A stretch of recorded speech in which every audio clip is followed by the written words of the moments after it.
पीताम्बरे देवी महालक्ष्मी नमोस्तुते पद्मासनस्थिते देवी परब्रह्मस्वरूपिणी परमेशी जगन्माता महालक्ष्मी नमोस्तुते श्वेताम्बरधरे देवी नानालङ्कारभूषिते निरस्तिते जगन्माता महालक्ष्मी नमोस्तुते महालक्ष्म्यष्टकं स्तोत्रं जपवेत् भक्तिमान् नरः सर्वसिद्धिमवाप्नोति राज्यं प्राप्नोति सर्वदा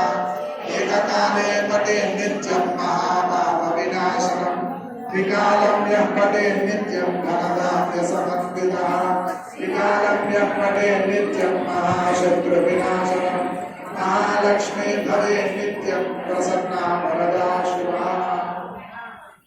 लक्ष्मीं क्षीरसमुद्रराजतनया श्रीरङ्गधामेश्वरी दासीभूतसमस्तदेववनिता लोकैकदीपाङ्कुरा श्रीमन्मङ्गलाचलब्धविभव ब्रह्मेन्द्रगङ्गाधरा त्वां त्रैलोक्यकुटुम्बिनीं सरसिजा वन्दे मुकुन्दप्रिया सिद्धलक्ष्मीर्मोक्षलक्ष्मी जयलक्ष्मी सरस्वती।